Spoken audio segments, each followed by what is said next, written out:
Good morning, everyone, or is it late after morning? It's almost noon. It's been a while since I've done a YouTube video showing the Ranger, so I thought I'd show you what I've been doing lately. So let's cover a few other things, but maybe I'll show you the other stuff first. Something I just shared on YouTube. I did a YouTube live video, but I'll show you basically the other stuff I've been doing. Hold on. My wife got this for me for a very early Christmas present. It's a Sandblaster. What does a model maker need a Sandblaster for? Well, you never know. I use it for cleaning files. I've got a lot of die-cast cars, as you know, and I've been stripping them down and putting new paint jobs. Well, actually, I just started. So this car here, it's like, I think it's a Russian car or a China car. I have no idea what this means. That's the car, box for the car, but the paint job, even when I bought it, I don't know, 15 years ago, was atrocious. It was all blistered, which was the beginning of that whole blister thing with die-cast cars. That's why a lot of companies are going over to you know, resin cars now. So, but anyways, this is a little frustrating for me because you got the whole shelf assembly line here set up with things waiting to get done. You know, things that I want to get done. This is about a 19-inch Grissom that I had. You know, I've had for years. I've had the molds for I don't know. And I think Greg Jen might have made this one, and it's probably a mold off of a mold off. I don't know. But I do have the mold for this part, just not the bottom. Basically, what I'm going to do is I want to get it done quickly. I'm not going to paint it yet. I'm just going to put some primer on it. But a few things I have to do before I do that. You know, the whole, you can see the saucer part is leaning upwards, you know, like that. So I need to pin the saucer part to the wings down here. And then the old boiling water trick to straighten her out, and that works really good. And of course the Battlestar, which you saw me working on. I really want to get that done. And then the next kit, the 1999 Osprey. You know, I got some stuff from Shapeways in. I think it's 308 bits makes this. Let's see if I can get the focus, please. So yeah, the little pilots, 1999 pilots, they're wearing the suits and everything. They give you these little nifty chairs, 148 scale. I don't have helmets, but they're actually pilots for the cockpit anyways. So, and then I also got some more 1999 stuff here. It's basically the computer wall, the mission control, and some chairs. Yeah, as you can see, it has a little chairs and the tables, little lamps on them. I'm not gonna. I want to use some of these in the Osprey, but you know, maybe one of the tables too, not the chairs, and the computer wall, as you can see, translucent there. I can see a little better that way. But I'm going to mold it and put it on the back wall and the double wide pod. Somebody from YouTube called it, or is it YouTube or Facebook called it a double wide? You know, and they're right. Kind of liked it. But yeah, put it on the walls there. You know, here and there, just accented. You know, obviously it won't be the whole panel because the panel's pretty tall. Now this has a very low ceiling for a 148 scale person, as you can see. You know, matter of fact, you can hardly stand up there, but that's okay. I mean, it is a Mars probe. I was calling it a Mars shuttle, but I realized that everything is in Space 99 is called a probe.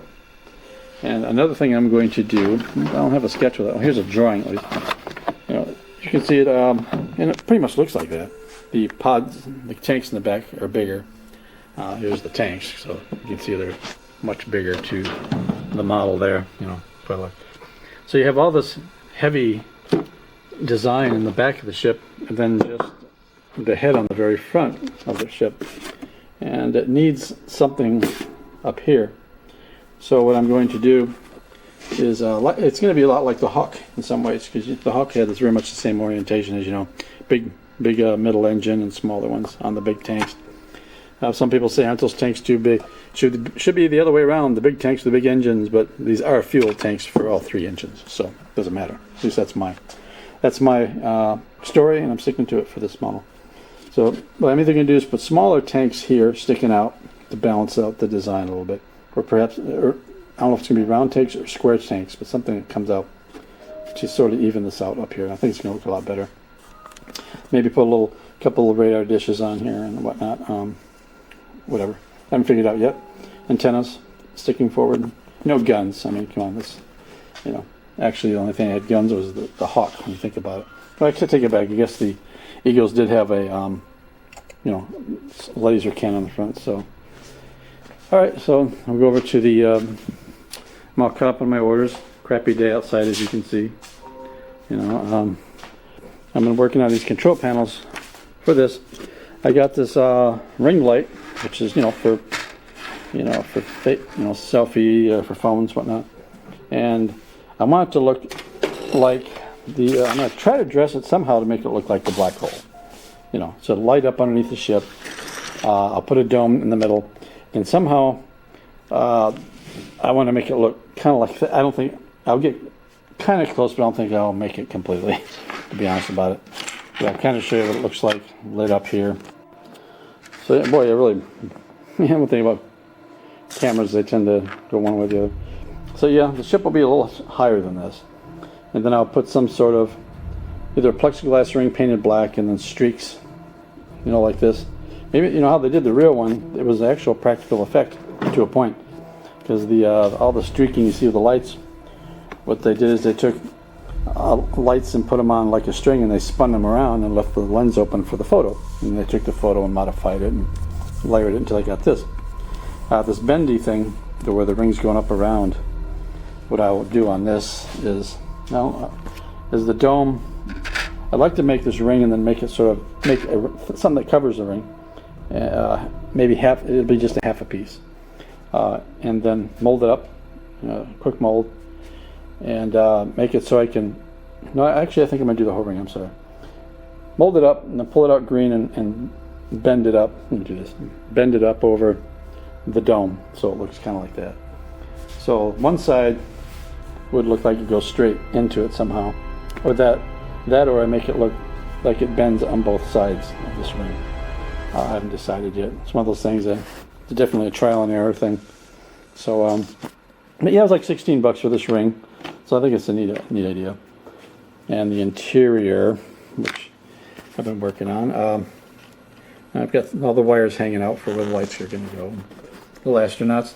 I should have painted the helmet lenses, or the helmets maybe black, but I painted them chrome, Molotov chromes for some reason.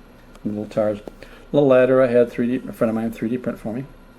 I had one that was laser cut from a buddy of mine, and it looked great, except I had to glue the little rungs on in there, and it just came out awful. So and of course the sleep chambers and whatnot. So there's more parts. See if I can find them here. Are they in this box? I don't think so. Okay, the door. Sort of detail on the back of the door has this. It has to be done like this because it has these little hydraulic-looking things that come down. So that's how much you see inside the airlock. And of course, here's the airlock. See if I can get all the parts out for the airlock here. So yeah, anyways, here's the airlock, which fits inside there. A little light here so you can see. And when you look through there, you can see the interior in there. I mean, of course, the eye sees better than a camera. So you can see a little bit more.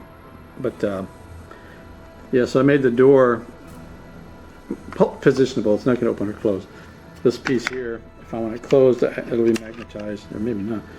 And just put this on, boom, for closed version like that. But when it's open version, pop this on there, like so. Well, it'll sit like this on the model, be displayed like this. Like if I bring it to shows, I'll have it in slid down position like it wasn't landed in the water. But yeah, I think you know the movie enough. So yeah, that's the airlock, and details pretty accurate to the movie. Of course, the only thing you have to do is when you're incorporating a piece that's a set into a miniature, or even the real one. If you look at the real set, look at pictures where he's standing there and looking behind him, photos, it's different. It's sort of they call it what I call it, the Irwin Allen effect, basically. So yeah, so let me get that over there. This, when they built the full-size ship, they didn't build it full-size, they built it I think a third smaller, maybe, kind of like what Cameron did with the Titanic. It was not full-size Titanic, he made it smaller, but even at its size you can't tell. So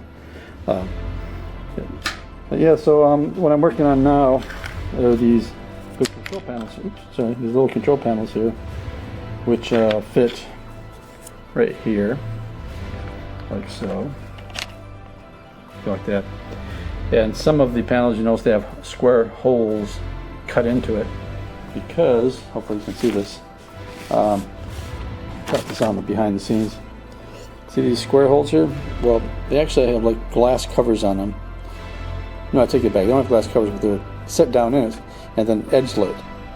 So the details down in there, edge lit, so you can see them, at least what I could see, up there as well. And those monitors with rivets around the edges. So there's a few of them like that. So I did is I machine these out, you know, and then that's a finished one, and put some plastic in there. And what I'll do with these pieces is I'm also going to finish off the back a little more, you know, when I mold them, and then I'll cast them in translucent material, paint them up, and make them opaque, except for these little edges in here, so the light can light up like the real one. And of course the monitors, I'll put those on before I mold it too, with the little rivets, because these monitors are blue when they're lit. I don't know if I have a picture. We got this picture here, but every picture is different when you look at this. But these are actually much bluer in here than they look on the photos. So those will be like translights, of course, little tiny translights I'll print out on my, you know, just my inkjet printer.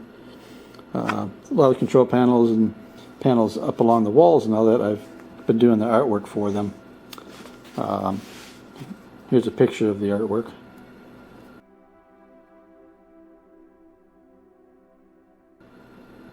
So, and I still got to do the graphics for a lot of these panels, which will be printed on it's like a chrome vinyl printing paper, not just chrome vinyl, printing vinyl that you can use on inkjet. Then with the chrome I take it and I spray it with dull coat to make it look like dull silver, but still look like metal. These are not going to be on the ship because the reality is there's no space for them to put them on there, so I'm going to leave them off, because right there's where the window is. The orientation, or I should say, yeah, the window orientation in the set is different than the spaceship model.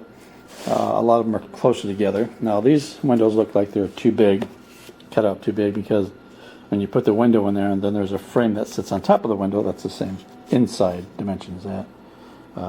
Which I got all these nice little frame windows. Let me find the ones I'm going to use. Yeah, these, buddy of mine laser cut these.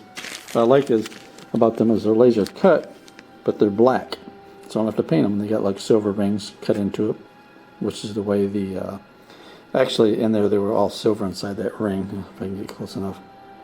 There you go. Yeah, they'll sit on top of the window, and the window is made out of like 1/8 inch or no, it's 1/4 inch plexiglass. Here they are. You can see they're pretty thick. So I actually give an edge here. I was gonna maybe hit him up, see if he wanted to do them again, which I know he'd love, but put little lines on the edges. So when you look at the edge inside of the window, let's see if I have a window here. It doesn't have any tape on them. I don't think I do. But yeah, if I took a window, come on, and had little lines here, and I said, yeah, you could do it yourself. You know how much time that would take.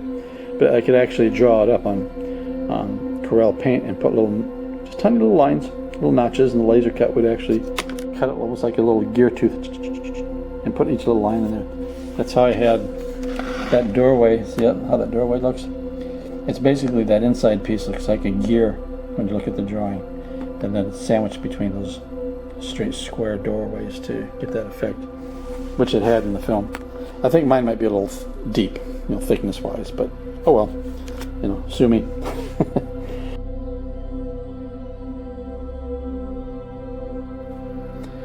Yeah, so that's the Ranger so far. I'll be putting a hold on this again, working on it, because I got some prop work to do.